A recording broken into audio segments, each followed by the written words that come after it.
আমরা কি চাঁদা দেই না? আমরা কি তাদের ডাকে সাড়া দেই না? অসহায় মায়ের কান্নার মধ্যে রয়েছে হাজার হাজার প্রশ্ন। যে প্রশ্ন উঠেছে পুরো ত্রিপুরার মানুষের কাছে, যে প্রশ্ন উঠেছে পুরো বিশ্বের মানুষের কাছে।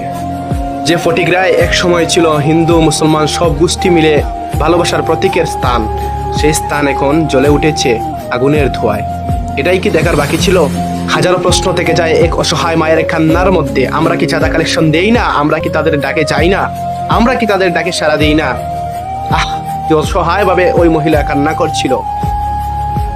যে হিন্দু ভাইয়েরা, আমাদের মুসলমানদের কোনো ধার্মিক অনুষ্ঠান হলে আমরা হিন্দু ভাইদের কাছ থেকে 1 টাকা পরিমাণ চাঁদা কালেকশন নেই না।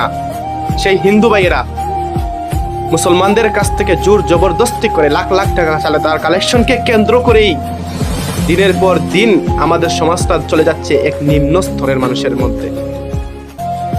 কি বলবো, আমার কিছু বলার ভারসাম্য নেই। আপনারা এই কমেন্টে জানান। হাজারো প্রশ্ন থেকে গেল আপনাদের জন্য।